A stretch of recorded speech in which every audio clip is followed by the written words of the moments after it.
Welcome into the Rocc Pod, produced for the Royal Oak, Michigan Chamber of Commerce. I am John Gay from Jag and Detroit Podcasts. I'm Lisa Bibby, your neighborhood realtor with Keller Williams Advantage. And I'm Trish Caruth, third-generation jeweler and owner of Your Personal Jeweler. So today our guest is Matthew Stransky from Stransky & Company. So Matt, how did you get started in the real estate and how did you get your company started? I love it. I guess really by accident. I definitely didn't grow up saying that I was going to be a realtor. I don't think I ever really had that vision. But when I went to college, making a real long story short, I had the ability to play baseball. Chose not to do that. I was the kid that was burnt out. And at that time, my parents decided, no, you're going. So they sent me to junior college. I played all of 5 minutes. I played like fall ball and again, burnt that bridge. And at about that time, my parents handed me the book Rich Dad, Poor Dad by Robert Kiyosaki. Candidly, I was not a great student in high school. I mean, I was a BC student at best. And then when I made this transition from being an athlete to a student, and, I fell in love with business. My parents are like, who is this guy? But in that book, it really spoke to me. My dad and my brother are millwrights by trade. So when it talked about flipping and renovating and investing, that really spoke to me. And then really where I found myself at that point in my life, it talked about these different avenues, right, that exist in entrepreneurship. And maybe you're not necessarily a student. So that's kind of what, kicked it off in my head. Now, 4 years after that, I finished college. I wound up graduating from Central Michigan. And when I entered the workforce, man, I got my butt kicked in corporate America. I was just not the right fit. I mean, right away, it was pretty apparent that I was an entrepreneur. So I decided in 2007 and 2008, if you remember those moments, right, as the world was Yikes. I decided to start real estate. Wow, that's a great time to start. Right? Yeah, I couldn't have chose a better time. But in theory, and to anyone that wants to be a realtor right now, I would tell you it's the same opportunity. At that time, I knew if I can make it then, survive, eventually it'll swing back and I'll thrive. So that's kind of how I got started, really indirectly, the book from my parents, getting my butt kicked in corporate. And I was like, all right, I'm going to take a chance on myself. The first year, was what it was in 2007 and 2008. I sold one house and I did like 52 leases. So I was like the lease king, but I loved it. I made all of $4. But I definitely found my passion. And really what I love about real estate is I didn't sell anything, right? It was service. Mm-hmm. So there was no product, there was no interest rate. It was about me delivering to my clients. And then the way the team grew from that, kind of indirectly, but directly in my effort, meaning I never had visualized building this team or anything like that. But probably 3 or 4 years on down the road, through a lot of hard work, some praying, a little bit of luck, my business started to pick up.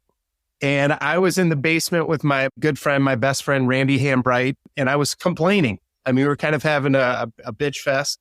And he didn't like insurance. And I loved what I was doing, but I was failing. I literally couldn't service my clients at the rate that was needed. And it wasn't because I wasn't working. I mean, I was working 60, 70 hours a week, but I was one person. So he's like, man, I'll help you. I hate insurance. Let's do this together. I was like, yeah, that sounds like a great idea. So he got licensed up. He started day one. I was like, this is not going to be good.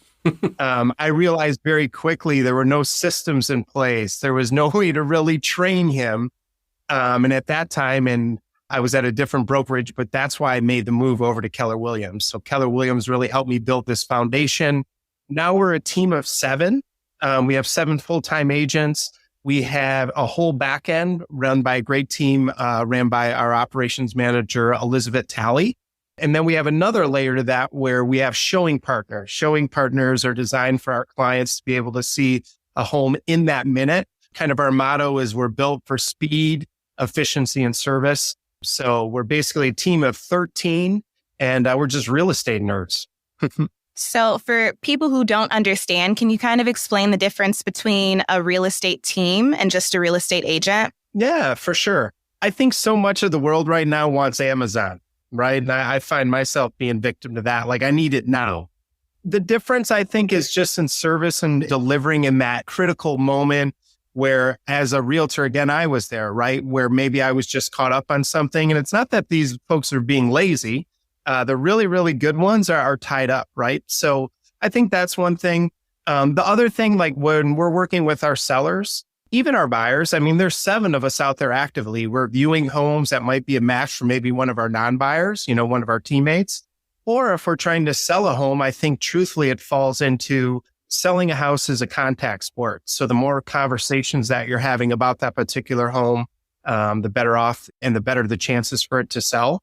So we bring that approach. It's not just, one person.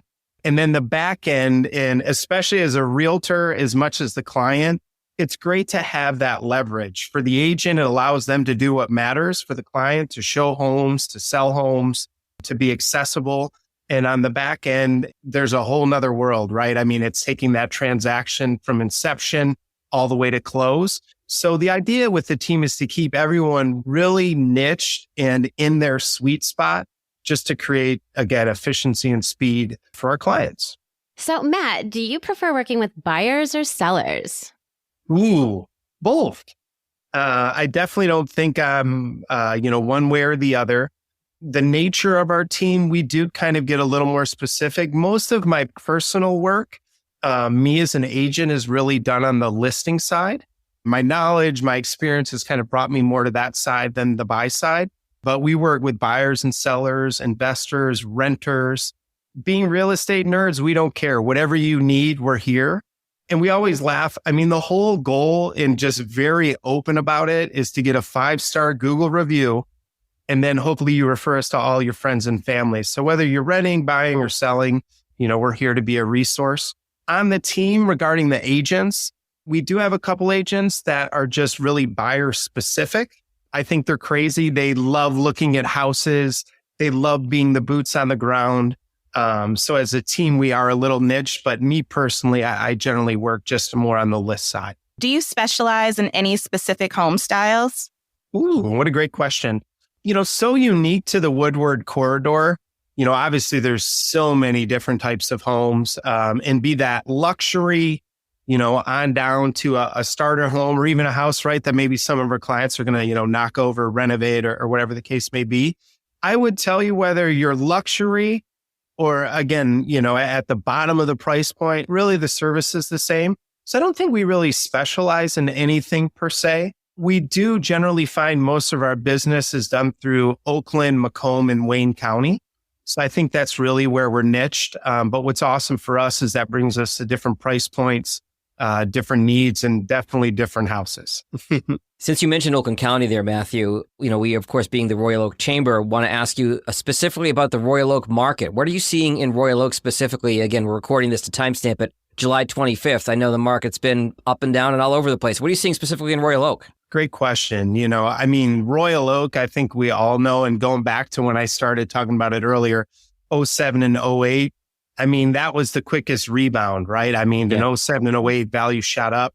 I think what is always going to make Royal Oak a safe bet, a place maybe you do want to park your money, is what surrounds it. It's a very highly accessible area to 696 and 75.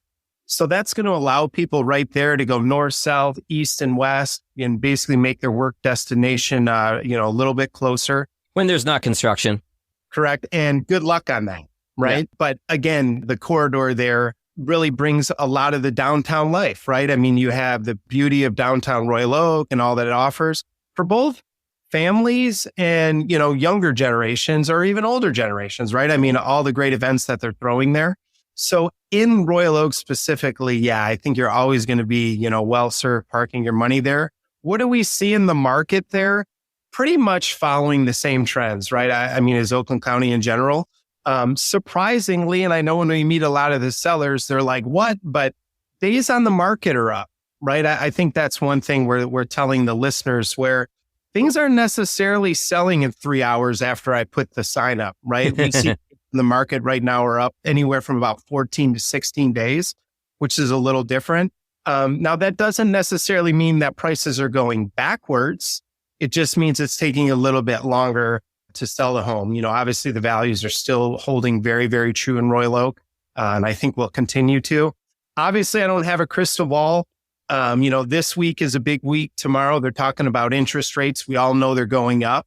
But we're really going to see the sentiment of how they treat the housing industry, coming through Q4. So I think what you're going to see is a continued home shortage.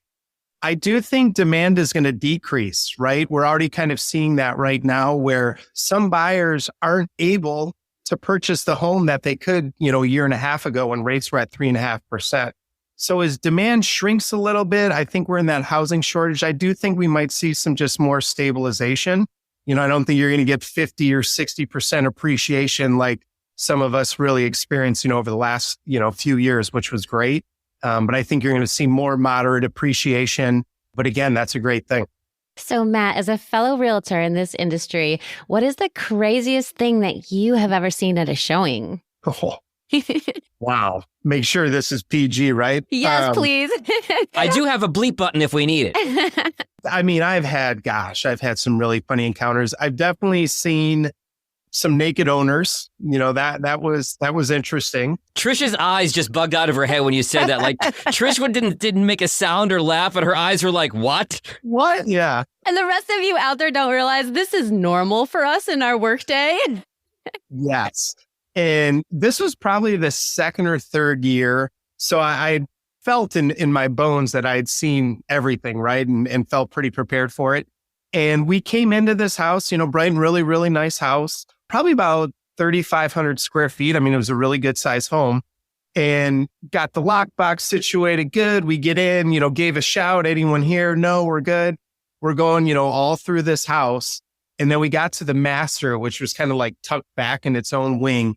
And we came around the corner and I mean, as naked as all get out. And luckily, I mean, the client kind of cared less. They're like, "Oh, like, I'm sorry," slowly was reaching for a towel. And I mean, I'm pretty hard guy to embarrass, but I mean, I know I went completely red. Me and my client walked out, laughed hysterically. But then the funniest thing is, the seller, they just walked out and they're like, "Oh, well, we'll take off." I mean, no apology. It was hilarious. So I've seen that. And then one funny story about my buddy, Randy Hambright. I was telling you how, he joined and I couldn't give him all that much training. And as you know, as a fellow realtor, most of it is done on the fly. Yeah. So it was his first showing. Actually, one of my good clients and now friends, the Weeks family. It was his first showing. He gets there, he does the lockbox and he calls me. He's like, "Matt, I can't get the lockbox open." So I'm kind of helping him through that. And then he opens the door and he's like, "Matt, there's a cat. What do I do?" I'm like, "Don't let the cat outside." And of course, the cat bolts outside and he's freaking out. And then he's like, Matt, the clients are here. What do I do? What do I do?" So, I mean, total disaster. We still make fun of him for that. He got the cat, so no cats were harmed, which was great. Like he had to go back in there and kind of corral this cat. And then the funniest thing is when the Weeks family called me, they're like, "Matt, that was awesome." They were like, Randy was sweating bullets, like it was pure entertainment. So that one's always pretty funny. That was his first showing experience and he was wrangling cats. Nice. Well, speaking of wrangling cats, you mentioned earlier the changes in the real estate market. Like you said, the shrinking demand with not everybody able to get into a new home with interest rates going up. What do you say to a client who has some trepidation about buying a home? Is now a good time to buy a home, Matt? Sure. So probably going to sound crazy, but I would say there has not been a better time. Really? And follow me here because I'm sure a lot of listeners are like, "You're nuts, Matt." Lisa's nodding though, so that's good. There you go. So let's go backwards. 2 or 3 years ago when rates were at 2 or 3%, absolutely. The win was the rate, the win was the payment. But I think the biggest thing that was missed at that point is how much money you had to spend above asking price. Mm-hmm. Now, let's also package that, right? So you're going to put your down payment down somewhere, let's say 3.5%, 10%, 20, whatever that cut is. Then you're also going to have closing costs, right? Let's just say the tune somewhere 7 to 10 grand, right? And then this component, just to get this low interest rate, they had to spend $50,000, $60,000 over asking, right? Now, this is why you want to buy a house today. The rates are higher. No doubt about it. Depending on the house, let's say a $500,000 house, your payment is probably up $350, right? Let's just say $300 to make rough math. So in the course of that year, you're going to spend an extra $3,600, right? Which stinks. But what we're seeing, that same house, you're not having to go crazy above asking, right? So let's say you buy a house, and we are definitely seeing this right now at list price. Sure, your payment went up $3,600, but you didn't have to spend 50 grand extra. And then when you start to break that math down, I mean, $3,600, when are you going to recoup that to actually get your 50 grand back, right? So right now it's taking less physical cash to purchase the home. And that is the win because, and we hear it and it's cheesy and it's true, you can date the rate, right? But marry the house. So that's it. And then the real question a buyer wants to ask themselves, and this is the hard look in the mirror, is do you want that other scenario? Do you want rates to go back? Do you want everyone to qualify? Do you have an excessive amount of cash to purchase a home? So if you don't, I know I don't, I would prefer this market right now where, like I said, I'm not having to bring as much cash to the table. And then if and when interest rates drop again, then you can refinance. But also understand historically, a good economy is going to want interest rates somewhere hovering around 6.5% to probably 7.5%. So if you can bring out your crystal ball over the next few years, where do you see real estate going? Man, if I had all the answers, right? I think as an investor, because, I built homes and flipped homes, for a little over a decade. I think what we're going to see over the next few years is just what's true is that real estate is a great investment. And what I mean by that is even if we're getting modest appreciation, 3, 7, right? 10%, maybe 12%, right? It's still a great investment.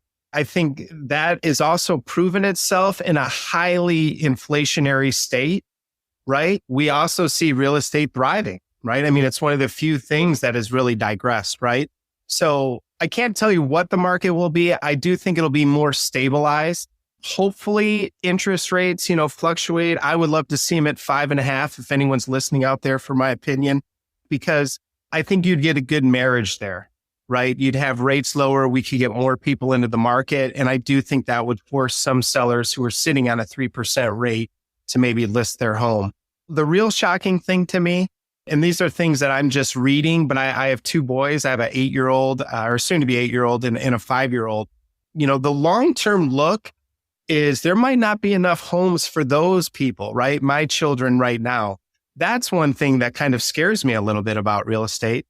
Because if you look at the wealth creation for us, homeowners have 40 times the net worth of a renter. So one, again, ensuring that, you want to own a home, but that's the question. Will there be enough homes there? Me and my, again, nerdy colleagues like to always talk about that.